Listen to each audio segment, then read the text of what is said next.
Einen wunderschönen guten Abend, meine Damen und Herren. Zur Überraschung unseres Gastes, der nicht vorgewarnt wurde, dass die Eröffnung in deutscher Sprache sein wird, haben wir jetzt traditionell unseren Start in diesen spannenden Abend mit Esteban Kolski, der uns und Ihnen jetzt eine Stunde lang alles über das Thema It's About the Ecosystem nahebringt. Was es im Ökosystem nicht nur um die SAP, sondern auch um die vielen anderen Möglichkeiten als ehemaliger Gartner-Analyst zu erzählen gibt, mit uns teilen wird. And now we switch to good old English. To the surprise of our special guest, Esteban Kolski, which I wholeheartedly welcome here. We do the intro always in German to surprise our English-speaking guests. I've been called worse, Ralph. Don't worry. Esteban, we're very grateful and we're honestly happy that you could make it for this evening, and we are thrilled. And would you like to give us a bit about your background? Because what people see is you are now with SAP and you did some work there for the last years, but you have a history, a famous one. Long and illustrious. Yeah. Well, I wouldn't go that long, but or famous, but thank you. I would say more infamous than famous. Okay, but let's see. Where shall we start? Professionally speaking, I spent, before I came to SAP, I spent 20 years as an analyst. I spent some time with Gartner, 8 or 9 years at Gartner. I spent some time on my own as an independent analyst, which came after I spent a few years doing consulting. And these years of consulting were basically working in customer service, establishing and setting up strategies, establishing and setting up call centers, contact centers, help desk, internal and external service, which came after I actually worked in help desk, worked in call centers, which came after I actually did a bunch of technology that we don't have the time to reminisce. But the words COBOL, Fortran, and I have no idea what the internet is, are pretty prevalent in those days, right? So. I have a long and illustrious, like my friend Marshall said, career doing technology and doing business and doing whatever. Truth be told, talking pays better than doing. So I've been a talking head for about 20 years, since my Gartner times. And that's where I am. I mean, I actually, you mentioned SAP. In the last year, 15 months, 16 months, I've been at SAP. I joined SAP from my wonderful business that I used to run as an independent analyst when Bob Stutz, who's the president of engineering and product at SAP, asked me to come and help with the strategy. We worked on that for about a year. We got it straightened out. We got it approved by the board. We got it processed and then distributed to the different teams. And then I started focusing more on the different teams. I did a very short stint managing the strategy for service and support. And service and sales. And then we got somebody who actually knows what they're doing, who's Sanjit Mall, who came back from running WorkZone, which it was actually Jam before that. And Sanjit took over running the team. And I've been since nominated to be the SAP CX Evangelist, or Chief Evangelist CX SAP is a formal title, whatever that means, which all it means is, going back to what I said earlier, talking pays better than doing. I'm talking. That's what I'm doing. So we call you Your Holiness because you are an evangelist now. Yeah. Yeah, sure. Let's go with that one. I don't want to go into the religious discussion, but let's go with that. It sounds to me like this is your first vendor side job, or certainly the first one in a very long time. Yeah. How have you found that? How did that feel to you? So I dealt with vendors my whole life. When I was a consultant, doing the job as a practitioner, while at Gartner, between Gartner and my independent consulting firm, I actually had 1 year that I worked for Canon. Canon is a customer service vendor, probably one of the best solutions that ever lived in customer service, right? How did I find it? I mean, when I was a vendor before, I realized the only truth about vendors was that when you're an analyst, you always believe that vendors lie to you, right? Because it's easy to say that. When you're a user, you always believe the vendors lie to you. When you ask a question and they say, sure, we can do that. Or when they say, no, we cannot do that. Or when they say that's something we're planning on doing, you believe it's a lie. But in reality, what you find out when you come to the vendor side, that's not a lie. That truly is the intention. It's just a lot more complex and complicated than you think it will be, right? And that's what I found out when I was at Kana somewhere in the 2009-10 era. Now, the problem was coming to SAP is that SAP is about 1,000 times bigger than Kana was. So if you think that it's complicated when we have 600 people, imagine how complicated it becomes when you have 100,000 people, right? And when you're just one small part of a bigger machine. If you look at SAP as a whole, the promise of SAP, the intelligent enterprise, the concept of end-to-end experiences, back office and front office working together is fantastic. Delivering on that promise is a little more complicated. A little, yeah. Yeah, we're almost there, almost. So, yeah. It's the difference between the glossy brochure and the real life. Yeah? It is, and I learned a lot about the differences between being on the product side, being on the go-to-market side, selling the product versus building the products versus delivering versus implementing. There's a lot more complexity that is seen on the vendor side than it is seen from the other side.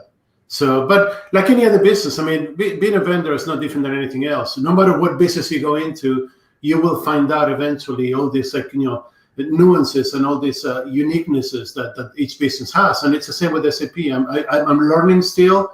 I'm trying to become a better team player, which I haven't done for 23 years before I came to SAP because I always worked by myself.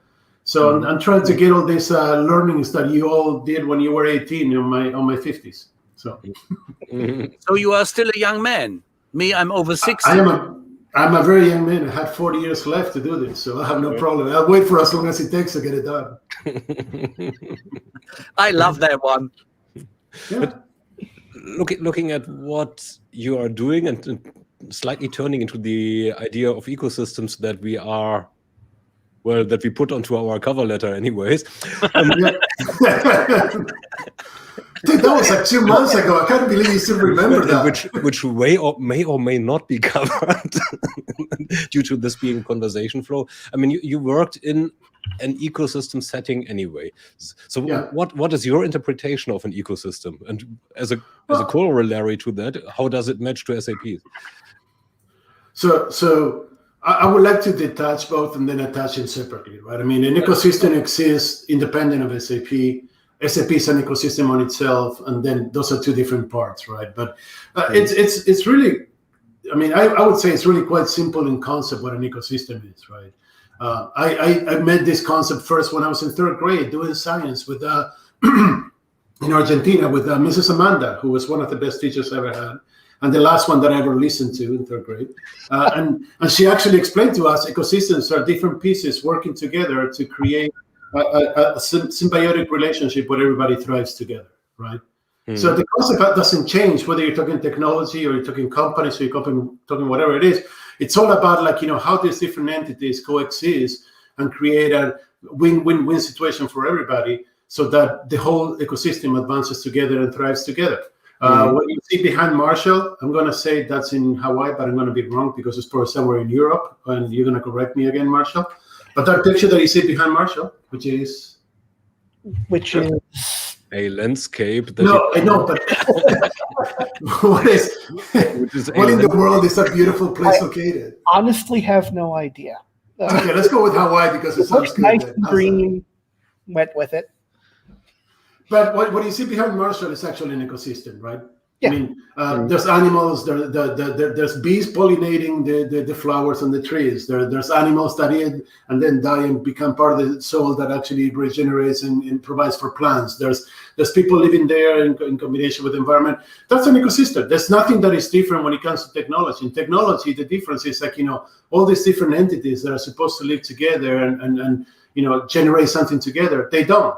because they come from different vendors, they come from different origins, they come from different eras. I mean, I was joking earlier about building COBOL programs, but some of the COBOL programs that I built probably still exist out there and they're being used, right? I could say the same about some of the DBase 3+ stuff that I wrote and some of the Excel spreadsheets that I built and all these things that we all have done. So how do you integrate a COBOL program that truly doesn't even have a screen with the cloud? How do you bring the concept of COBOL to the cloud? And actually, before you go anywhere, Microsoft had in 1991 a protocol Visual COBOL, which was awesome, but nobody used it. But that's a different story. So, but how do you actually bring COBOL to the cloud? How do you integrate a brand new proposition such as distributed computing, which is the promise of the cloud? With a COBOL solution, with a Fortran solution, with an assembly component that is actually running your entire company. How do you make all these things work together? That's the complexity of ecosystems today. It's not who's going to do it, but how you as a company, as a person, as an entity within the organization, which is by itself another ecosystem, how do you make the ecosystem thrive and work all together? So the post that you were referencing, which was something that I wrote in LinkedIn, I think about a month and a half ago, and I said, I remember what I said ecosystems, that's all I have, ecosystems, right? Mm-hmm. And then everybody went crazy, like, well, what do you mean by ecosystems? What about this? And like, my favorite one, well, ecosystems built around the customer. And I'm like, no, if you put something more important than anything else, it's not an ecosystem anymore, right? The customer has an equal value to the company. You cannot say the customer ecosystem because it stops being an ecosystem, right? The customer has to be one part of the ecosystem in equal value with the company, equal value with the product, equal value with everything else. And this is the complexity of actually ecosystems. And when I say that's all I have, it's because I've been talking about ecosystems and platforms in technology terms for many years. And until the last couple of years, most people did not understand how it was going to come together. Yeah. Now, the second part to your question, which I realized the first part was very long. Feel free to interrupt me because I can talk forever, right? But, okay. The second part of your question is like, SAP and how it relates to SAP. SAP by itself is its own ecosystem, right? Yeah. There's no doubt about that. We have 100,000 people, many locations around the world, although most of them remain closed, and I hope they open quickly. We have, strategies and products and technologies and experiments and all these things that we do like anybody else. But this ecosystem needs to interact with other ecosystem. In the old days, not just SAP, but any vendor used to say, buy my products and you can run your entire company on this, which in reality, we all know that that's not true. We can say it, it's just not true, right?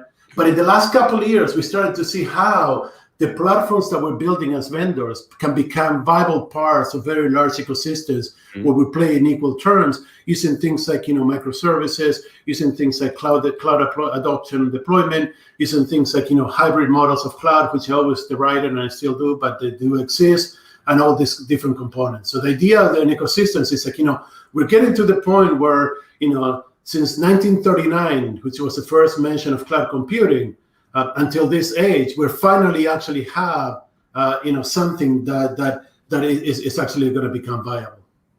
So, did that answer the question slightly? Slightly, to some extent. But the impressive. Well, the experience, or life experience, business experience shows that at least quite a lot of companies are looking at ecosystems slightly different. So they do not even put their customers at the center, which may or may not be wrong, but actually themselves. So how is an idea like that prone to keeping a system that is I didn't want to use the symbiosis. I actually wanted to use the symbiosis as a question, but now that you brought it, that should be a symbiosis. How can that tally? So what these companies need to do different? So this is actually I've been doing the tour. We're doing the sales kickoff for our teams, right? And I've been doing the tours of all the different regions of the world. I was up at 2:00 in the morning today presenting. So if I look tired or stupid, that blame the time zones, right? Oh, no worries. But this is one of the questions. Actually, this is one of the questions that is coming up, a lot in these meetings, right? As well. I mean, how do we reconcile customer centricity with an ecosystem, right? Yeah. And so I can tell you, in 2001, Ed Thompson, who's a wonderful Gartner analyst, and I And I was the co-author, which means that I just put my name in there, and he wrote most of the stuff. I guess so. But I will claim credit for the very few pieces that I did. Ed Thompson and I wrote a 46-page customer experience management primer, right? Mm-hmm. And in this primer, what we talked about is how companies design experiences, all stuff that we don't do anymore, that we shouldn't be doing anymore. How companies design experiences, how the company's in control and the customer has to live through the experience that we create. What is an experience? What's customer centricity? All these topics were covered at the time, right? And the customer centricity, we talked about the concept that, like, if you're going to make customer centricity a key tenet of your organization, what you're actually talking about is doing everything that you can for the customer, right? And you saw companies in the early 2000s into the 2010s, that were actually going all in into making the customer centric happen. Whatever the customer wants, we'll give the customer. The customer is always right, no matter what. We spend countless millions of dollars and countless time and resources in trying to make customers happy that, in all honesty, would have never been happy. So what we learned from that is, like, we cannot just make one piece more important than the others in the ecosystem. If you're going to create an ecosystem for the company where the company and the customer coexist, they both need to have a win situation, right? Mm-hmm. I can give you what you want as long as it makes sense, right? I can give you what you want as long as it makes sense for me as a company to retain my profitability, to retain my key outcomes that I'm seeking, and to retain my key metrics in line. If it doesn't, then I shouldn't. That's the bottom line, right? Mm-hmm. It's not the customer is more important now we build around the customer. It's like, we recognize the customer and the company are parts of the same ecosystem where the product is. If you buy a product that costs $5 and it doesn't work and you complain, and I send you an upgraded version that costs $10, what do I win? The freaking product costs $5. I'm not going to make a lot more money from you. I give you a better product. I'm not going to upgrade you, right? So you got something. I didn't get anything out of it. So why would I do this, right? However, if you buy a product that costs $5, it doesn't work. I fix it or repair it, and I cover the cost the first time, and then I have the ability to upgrade it to my upgraded product for $10. Now there's value that is being generated for both. And that's what it's about. It's about, like, recognizing at what level everybody gets value from the interaction. Mm-hmm. So you as a company in part of the ecosystem, you're going to build this, like, valuable interactions for both sides, for the customer and for the company. Otherwise, you're not talking about an ecosystem, and you're not talking about symbiosis. Right. An ecosystem isn't a targeted thing. It's an efficiency. They get to be how they are over time with the interactions. You cannot aim it at a particular goal without causing harm to something in that system. Exactly right. Right. So in the case of the wonderful ecosystem behind you, right? If I release 1 million carpenter ants in that ecosystem, but they have no predator, right? Mm-hmm. Then the carpenter ants will take over, and there'll be no more trees, and more than likely there'll be no other termites or anything like that. So, that's the bottom line.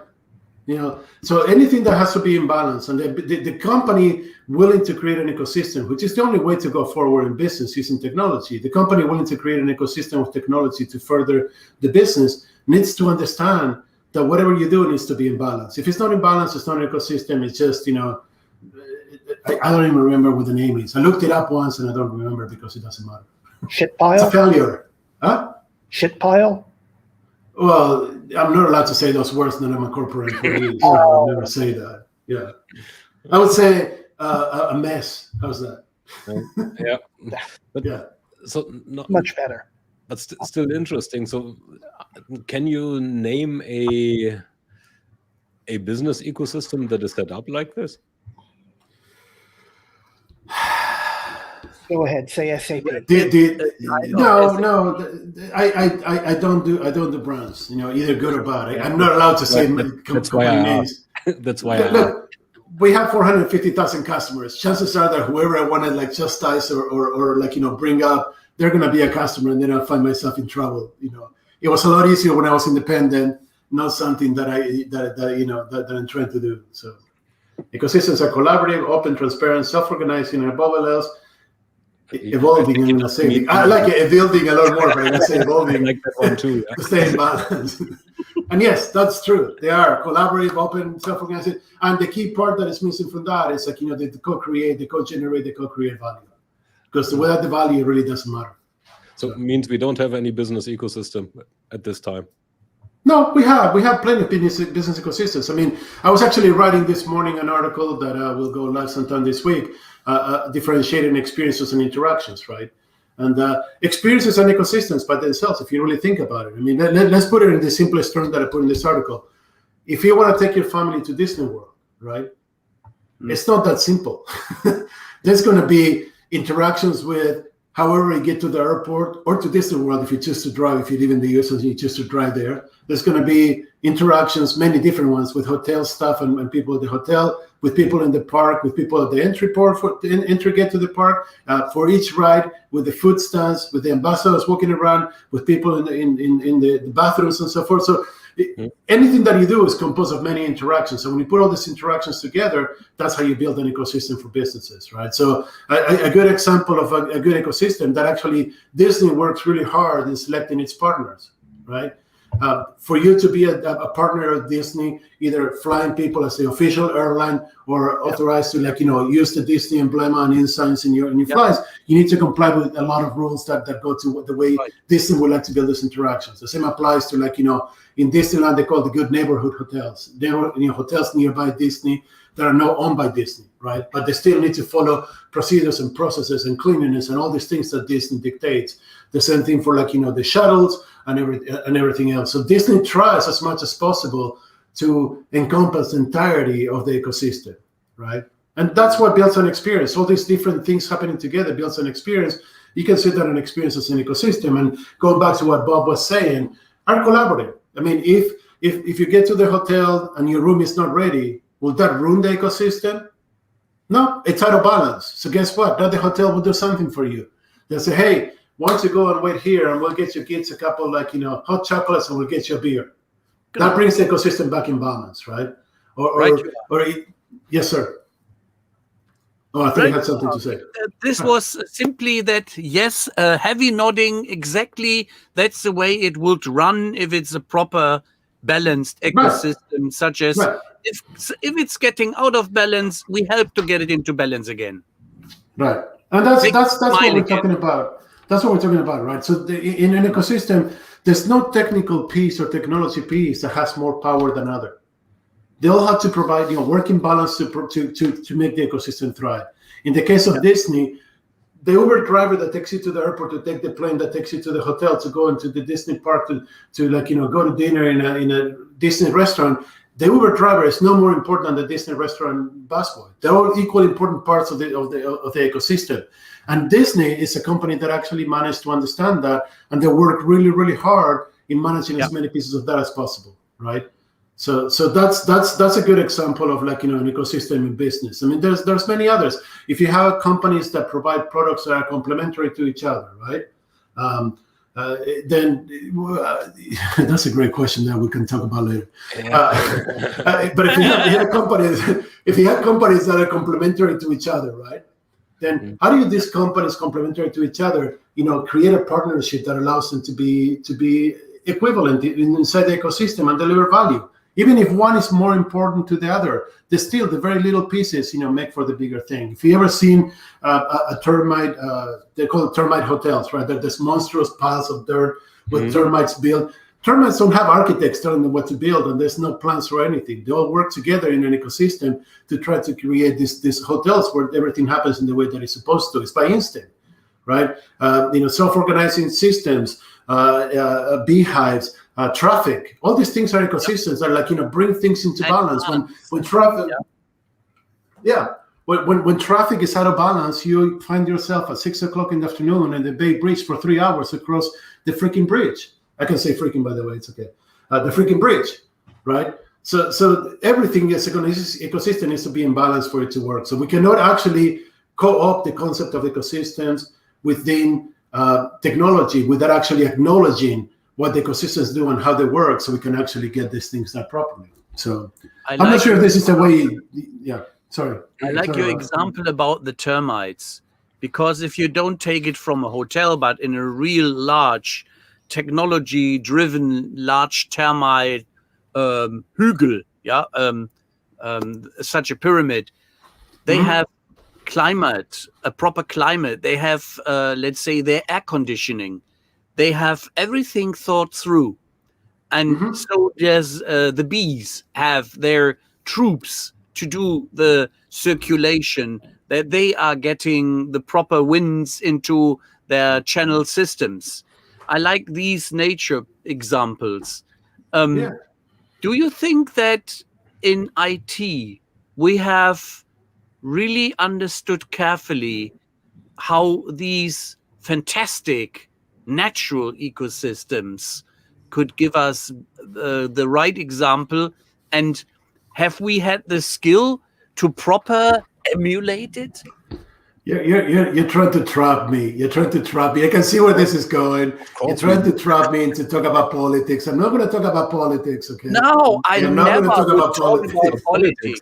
No, I'm talking about corporate politics, not external politics, corporate politics. I mean, do we have the understanding? Yes, we do. Do we do it? No, we don't, because that's where corporate politics kick in, and then we're like businesses become complicated, right? I mean, I have worked and done many projects of many different styles, in my life, and some of these projects were fantastic ideas that were well developed, skunk works, and they grew through the organization and everything.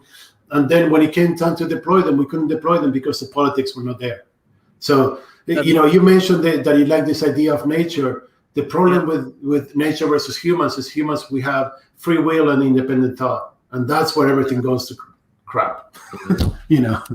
I was driven by the idea, which has been in the 60s and 70s and 80s, system cybernetics. And there was a famous German professor called Friedrich Fester.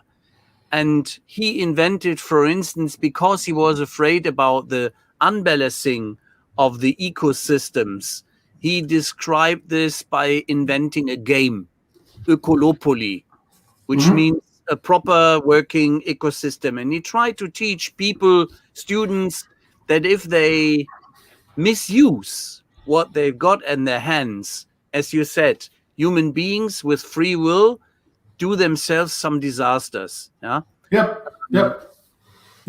It's it's basically, Mark is right on the comments that he's put in there. It's a question of when humans put their emotions, desires, passions, and needs above the bigger ecosystem, that's when things start breaking down, right? So if you want to put it on air, I mean, Mark is talking about Walmart coming into small towns and killing all the small businesses in the town. That takes the balance away from the ecosystem, and then it becomes a very different thing. I don't find the value in Walmart than other people do, so I don't go to Walmart. But that puts me in the situation that I have nowhere to go to get certain things. So then, here comes the second part of Mark's comment. Amazon becomes the option for me, because I can get what I need on Amazon, and I can actually deal with that level of evil, right? But then how do you get? Yeah, you're absolutely right, and it's like a big advertisement. What we have with the actual situation. Nothing better could happen for Amazon or all those which are on, let's say, the German word is Distanzhandel. So if you have to keep the distance, and we have e-commerce, they do make their share during that pandemic time. And afterwards, we have game changers. Yeah. Go ahead, Thomas. Back to Mark's comment. Is Amazon an ecosystem at all? Absolutely. So Amazon is an ecosystem, but the question is in an ecosystem imbalance, right? I mean, ecosystems do tend to make trades, and this is why some species go into extinction. We make the trade that in an ecosystem and a species is no longer needed nor warranted.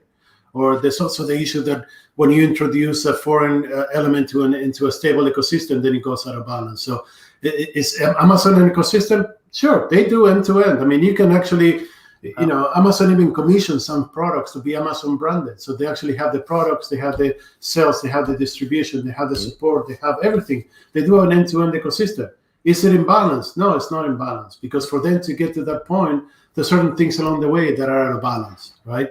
I mean, for them to actually be able to sell, batteries are like 15 cents each. The manufacturer of battery needs to be out of balance in their own ability to manufacture batteries at a profit, right? And So what anyways, I mean, the whole concept is like, for ecosystems to thrive in technology, and again, I don't want to go into like, too much into shaming brands. I don't think I've done that, but or anything like that. But for ecosystems, technology ecosystems to be in balance, all the parts need to be equal value. All the parts need to have a specific value proposition that delivers to the thriving of the ecosystem. That's what it comes down to. So when I was saying ecosystems is all I have, it's like, we have the technology. We finally reached the point where cloud is officially adopted and embraced and understood, where the technology supporting cloud deployments are understood, where companies need to, not just by the digitalization brought on by the pandemic, but also by digital transformation over the last few years, companies need to actually make these changes. So then now we can actually look at it as an ecosystem and try to deliver on that. May I ask the question, Tom, if we share the idea from Bob as one of the things which make me tick in the ecosystem? Would be the next one. This one is basically, isn't this the what Mark basically says here, isn't this kind of a rebalancing of an ecosystem, or changing one ecosystem, trading one for the other? I don't want to go too far with the ecosystem concept, right? We're not here to do biology and analyze ecosystems, but the concept is, yes, if it's out of balance, we need to get it into balance. If it's out of balance because we actually, and what Bob is referring to is what I was going to say next. Yeah. If it's out of balance because we made a trade-off calculation where we said, we're okay looking at short-term revenue, and losing the long-term value that we're proposing, then you can build a smaller ecosystem whose only purpose is to go from quarter to quarter, right? And drive revenues quarter by quarter. We have done it magnificently well in our organizations. I mean, this is not only us, it's everybody out there who's driving quarter by quarter to satisfy analysts, not my type of analyst, but the financial analyst, right? Anybody who's going quarter to quarter to satisfy analysts has made the trade-offs that they're not going to be building a lot of long-term value, right?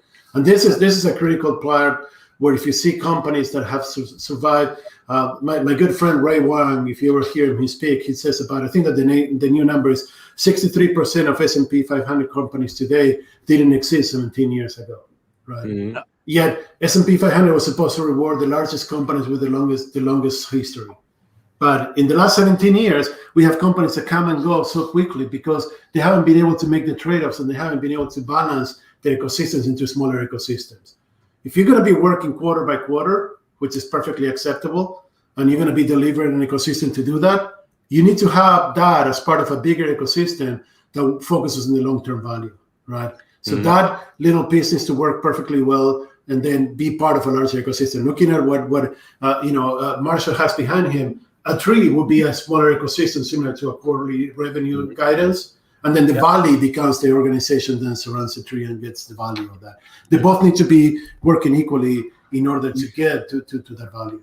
This to some extent also refers to what Paul said 4 years ago, or suggested, this is probably a better word, talking about micro ecosystems and temporary ecosystems that are built on an as needed base and live as long as the need needs to be built, right? So this is probably in a small scale what the Fortune 500 says, isn't it?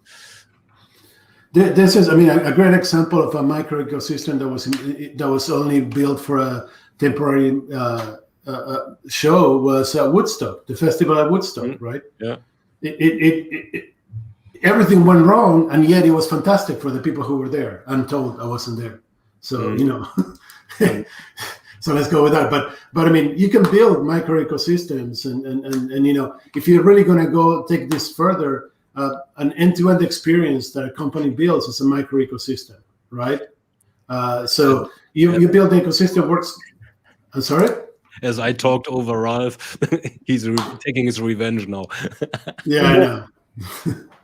So Yes, it is a lot more sustainable, but at the same time, it's not rewarded by the environment in which it lives. Quarterly revenues is rewarded by the environment in which we live. If you work in an environment where you have to receive venture capital or risk capital or loans, you're going to be monitored quarter by quarter or year by year instead of long term. There's a book called The Art of the Long View that was published by Peter Schwartzman. Peter works for Salesforce right now, and he's an incredible mind.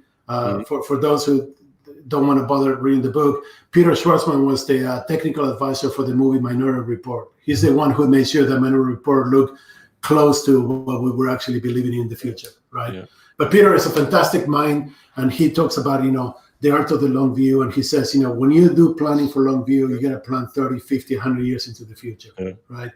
The only company I know, and I'm sure there's more, but the only company I know that did at one time 50 and 100-year plans was Shell, the petroleum company, the oil company. They did 50 and 100-year plans for their ecosystem. Everything they did was geared toward those 50 and 100-year plans, but they were delivered in much smaller increments. And the same is for any company. I don't know a single company that would put a plan out there that would go longer than 1 or 2 years. And yet, in 1 or 2 years, you don't do anything. A strategy cycle is 36 to 48 months. That's how long it takes for strategy to go from idea to adoption to actually being embraced to showing results.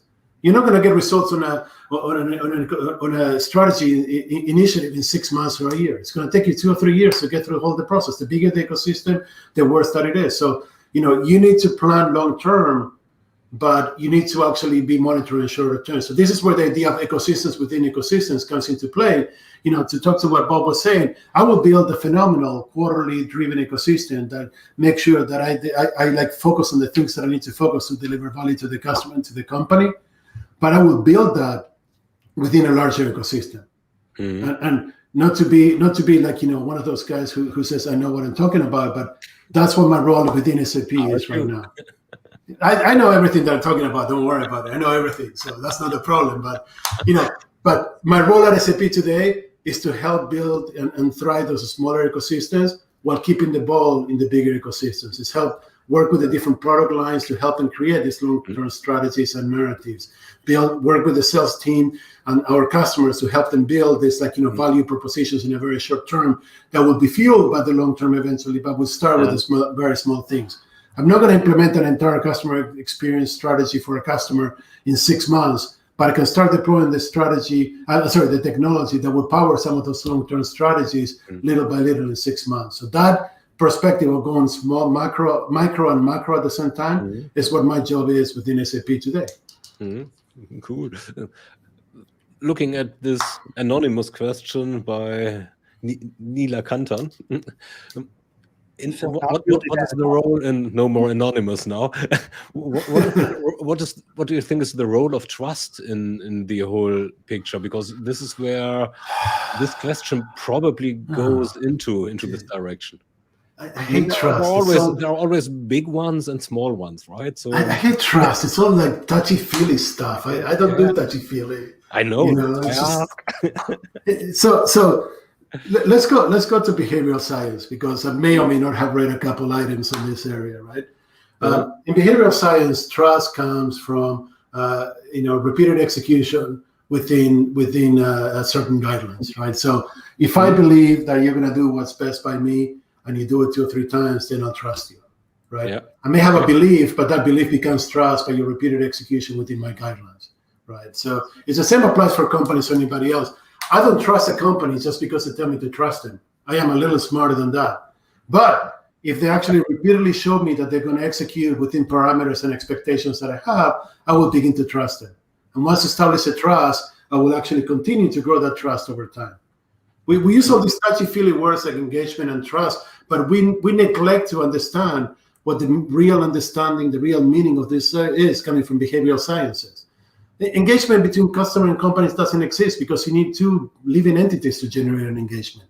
And a company, even though it may be populated by people, it's not a living entity, right? But trust is a lot simpler. If I have certain expectations and you have certain needs, which is how we keep the ecosystem in balance. As long as you deliver within that balance, over time, we'll generate trust both ways, and the trust will grow and eventually will become loyalty, And if you do it well over the long period and across many different areas, it may even become engagement.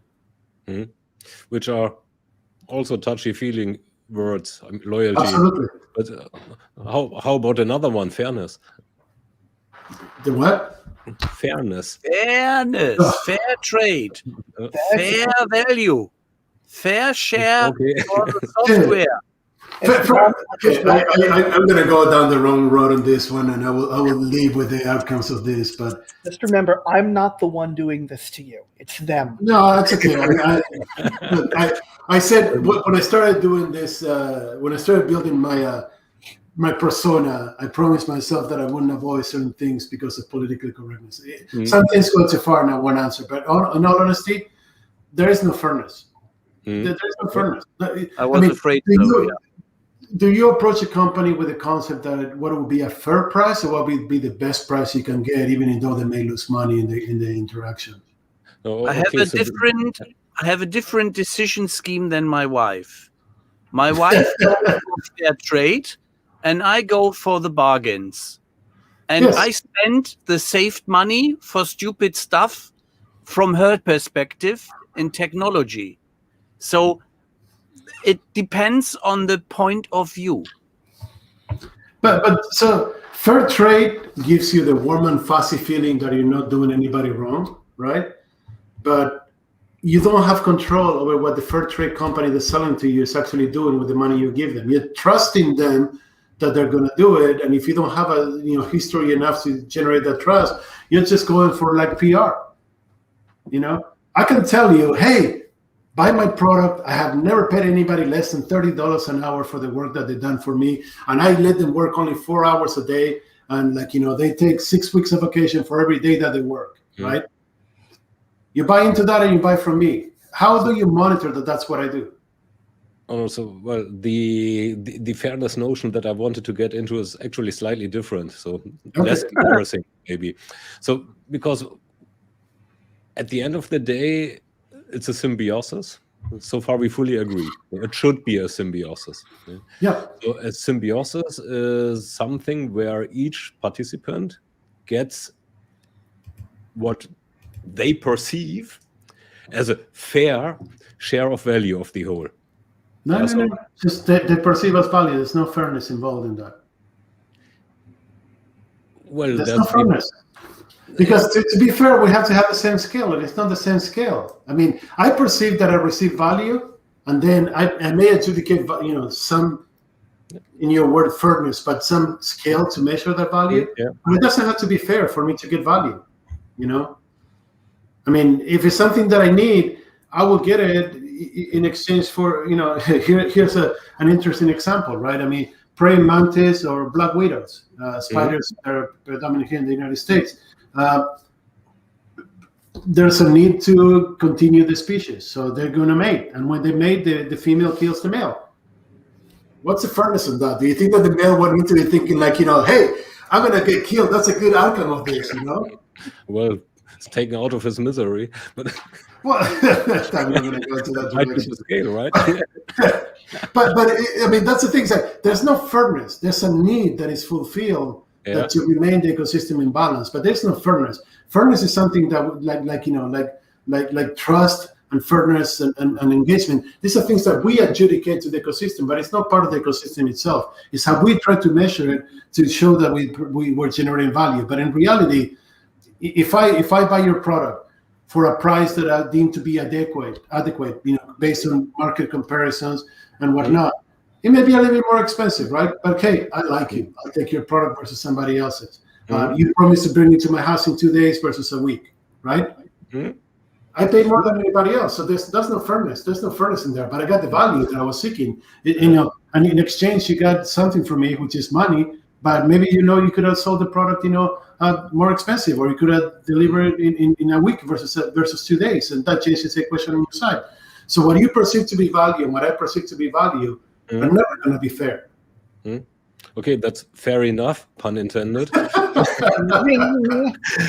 So basically, it's about value. So there we are basically in agreement as well. So what I get out of, what I get as a result, as a member of the ecosystem, is in my expectations, or to my expectations, meeting the price that I'm willing to pay.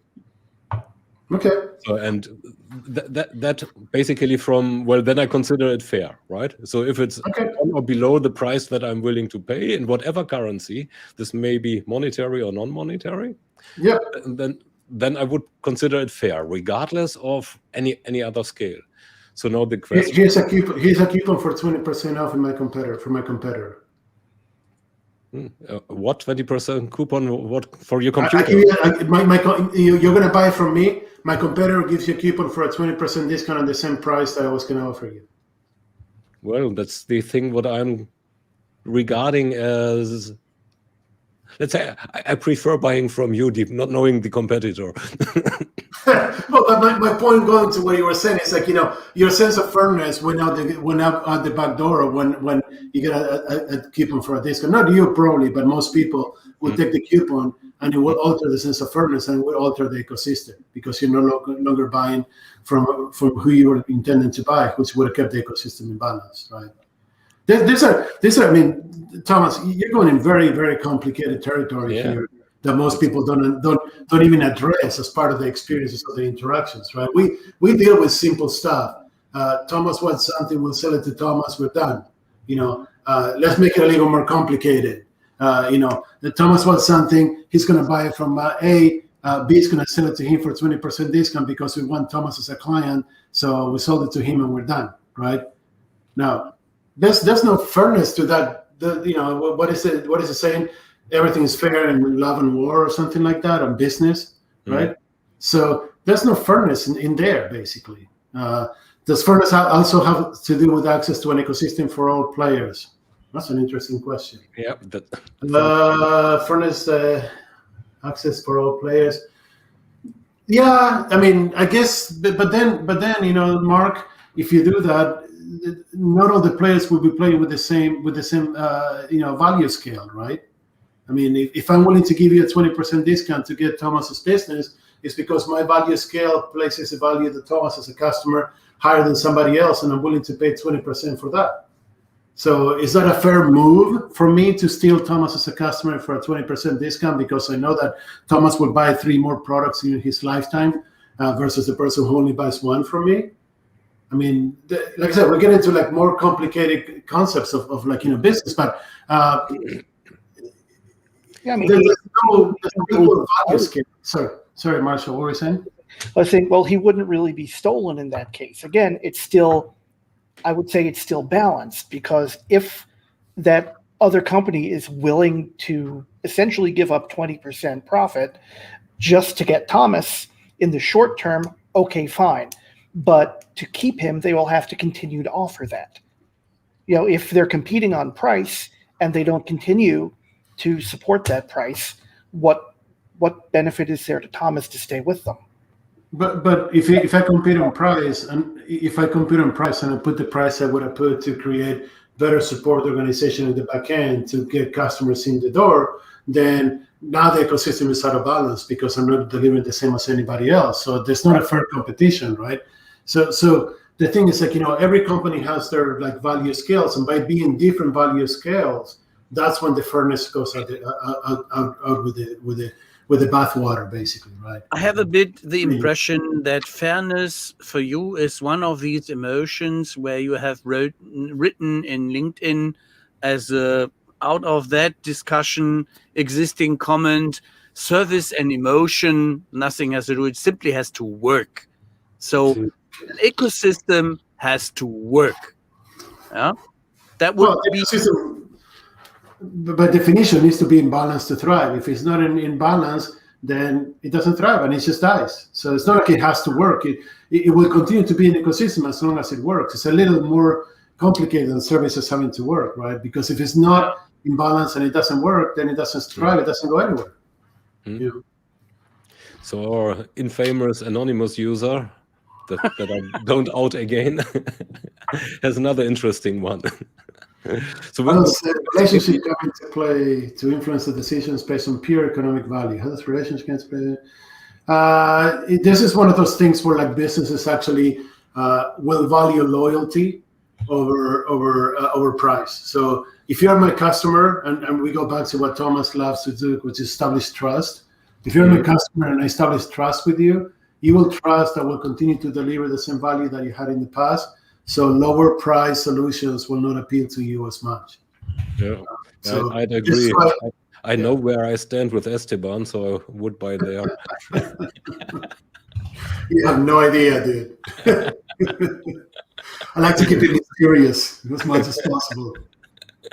I'm a trusting person.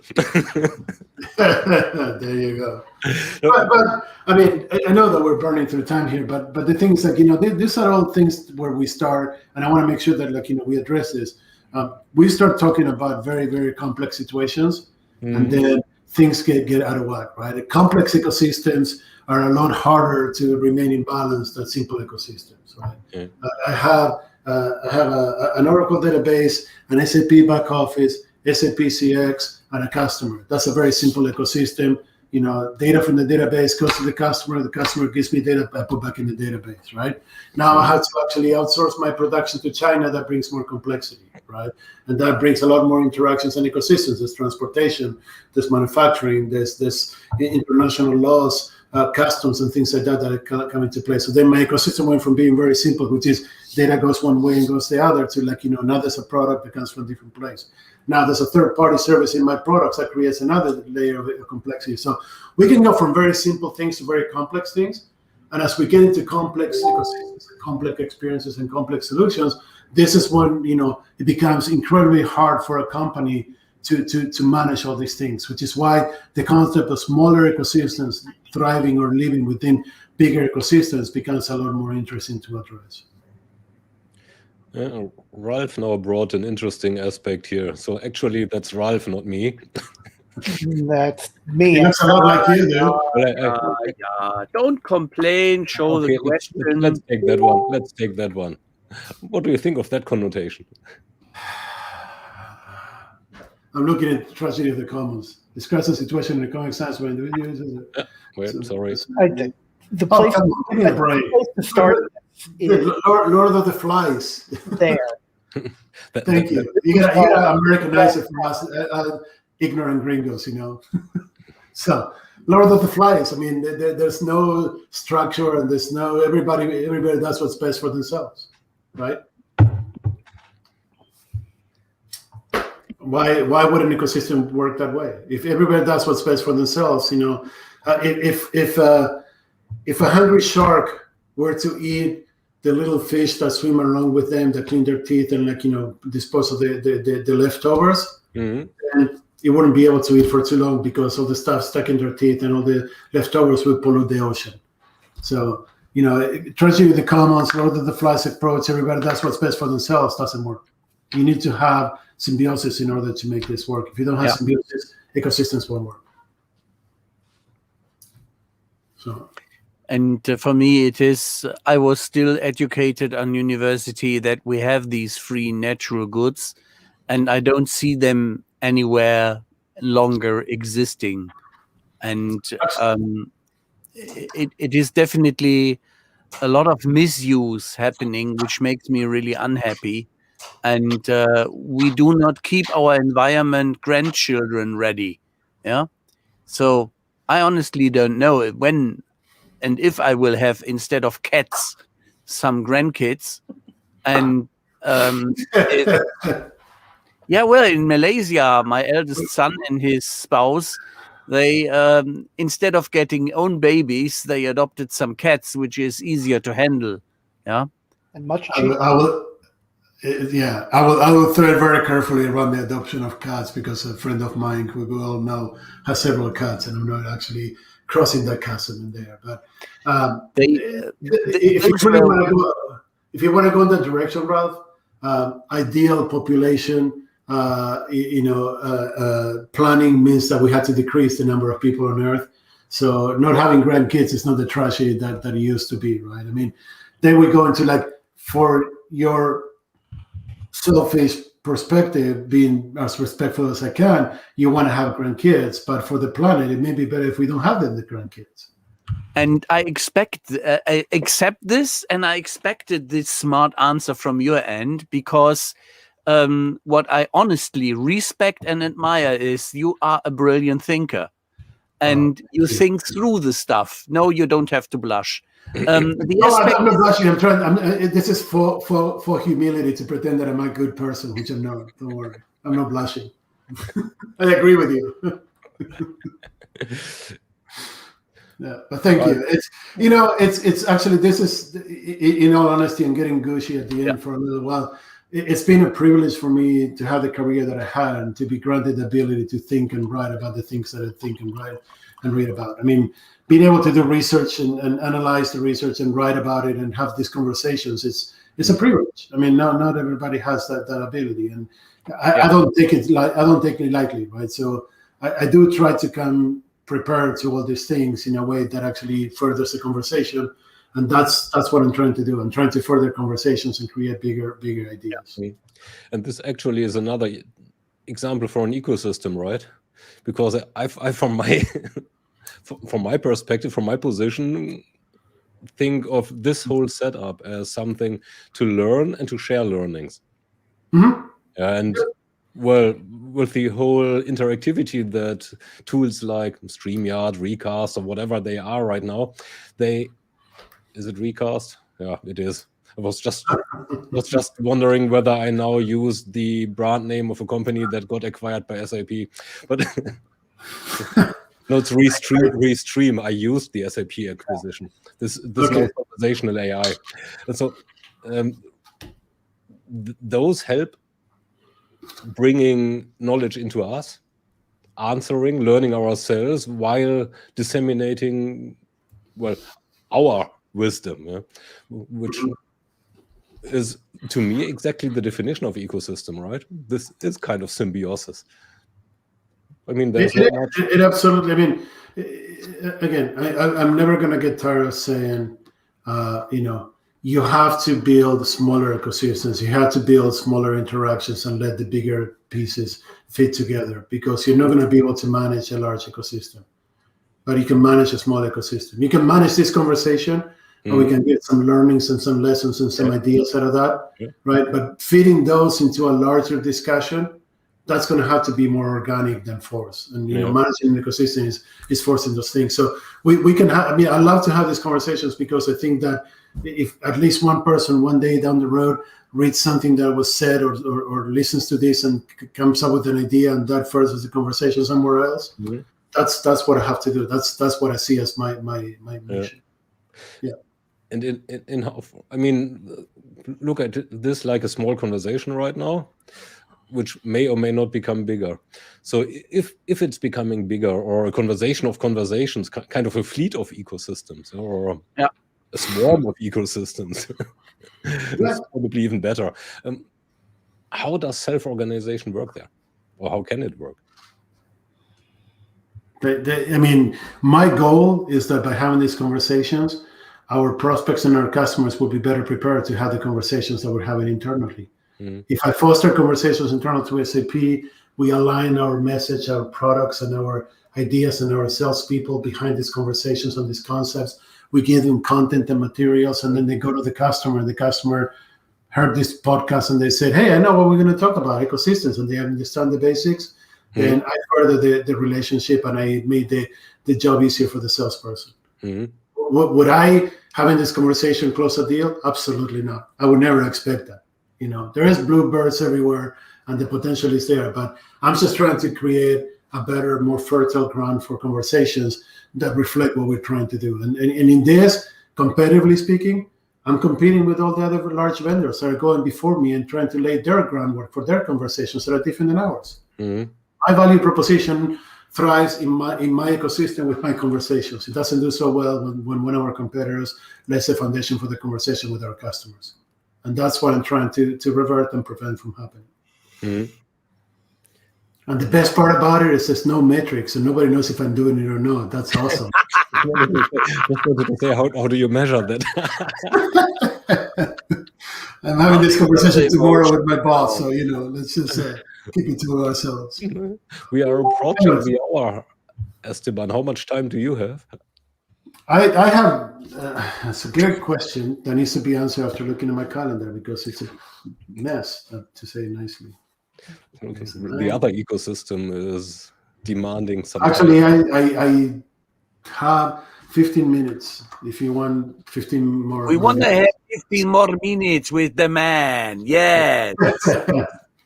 If we can get, we take. I just don't understand why every time we get into a conversation, we go through an hour like it's nothing, and we have 2 or 3 more hours behind. Yeah, that's going just. Yeah. Trust me, I have 3 hours video on my back already, and I was looking forward to have that one because the 3 hours up front were, let's say, in a positive manner, like I'm educated to do so, a bit tricky. This here is plain fun, yeah. Even that it is challenging my mind, yeah, to follow you on the one or the other end. That's not true, but thank you for saying that. But in 2013, I think it was, Ray Wang and I were doing a conference in Italy, and we each of us had a slot in the conference, and we were presenting something, and we were there, and we were like, man, we've been talking about this stuff separately forever, right? It'd be fun if we can actually take those 2 things that were 20 minutes each back to back and make them one slot and do something together. And the only thing we said is like, we may not know what's going to look at the end, but we're going to know that it's been entertaining along the way. And it was actually a lot of fun. And this is when I got the understanding that like most of what we do needs to be fun before anything else. Because if it's not fun, people won't pay attention. It's not education. It's nothing. It needs to be fun first. So I try to keep it light and fun and interesting. This is a very fair approach, and I take that one only as one part of your wisdom, such as I learned this from Rothabes Moscanta, the 5F. Fast, focused, flexible, friendly, and what you just mentioned, to have some fun. And if you go for these 5 and you take honestly care for your own self-confidence and taking care of your own self, fun is very important. If you don't like to stand up every morning because you have a shitty job and you're married to someone you, prefer to get rid of. Shouldn't be married to, yeah. He's speaking in hypotheticals. It's all hypothetical, okay? That's all it is. It is simply, I jade the great words of John Pemberton, one of my former bosses in Systems Union, and he quoted always a guy who made a comment on marriage, such as marriage is a useful invention, such as a bicycle repair kit. Now, the rest is by yourself. Yeah. Okay, bit back to the topic. So it's also Ralph, you don't understand. I have 2 divorces behind me. I am not the best person to comment on this topic. Well, you're one ahead of me. You have an experience, and you have a clear experience about the costs of taking choices. Yeah, I don't dispute that at all. It's been very expensive. Yes. Kind of a short summary. Every single lesson learned, regardless of cost, is invaluable. So you can never put a price to an experience. Yep. Right, you are. Yep. So now. So, anyways, I want to make sure that I'm sorry. Go ahead, Thomas. Famous last words, I'd say, regarding before we cause some major trouble here in various families. I was going to say that I want to make sure that what you had in mind is what happened versus, it's great to talk to you guys. I have a lot of fun and it works really well for me, but I also want to make sure that, since we thrive in ecosystems and this is a small ecosystem within the bigger world, that we deliver value to the ecosystem. I believe we did. If you guys did too, then we are in balance and we have a well-functioning ecosystem. If you don't, you'll never ask me to be here again, and then I'll find out that the ecosystem died by my pompous comments and belief of more value delivered than I actually deliver. Esteban, I don't think anyone would ever accuse you of being pompous. Not the word I was really. But not, You have tremendous clarity of thought, and you express it very well. Yeah. Bluntly, but I appreciate bluntness. There's no BS from you, and that's Yeah. Wow. And to add on what Marshall just said, it doesn't come without a bit of self-confidence, which is good. There's no there's arrogance and self-confidence. Arrogance is the belief that you can do something well, knowing full well that you cannot, and the self-confidence, which is you know that you can do it, so you don't care. You know what makes it really precious and a lot of fun to talk with you is that one knows if he is long enough in the market, what kind of brilliant knowledge you have, what respectful placing the words, even with a twinkle in the eye sometimes, you place. And this is what makes the real fun and benefit out of this, such as if people love to listen to a clever, smart, and thought through package of ideas, then they can take away fantastically amounts of value, of wisdom, and of practical things. And this is why ecosystems should keep in a balance, that they practically work and deliver the values and the customer benefits on one end as we would like to have it. And you have given us a fantastic example, not only with the Disney example. It's like building a house. Everybody understands. If he has been in Disneyland, Disney World, or Euro Disney, he understands exactly what you were talking about. I found this was smashing. Yeah. Oh, thank you. Thank you very much. I appreciate the platform and the opportunity. I really do, because it gets lonely talking to myself sometimes. And rest assured, we'll continue to harass you to appear here.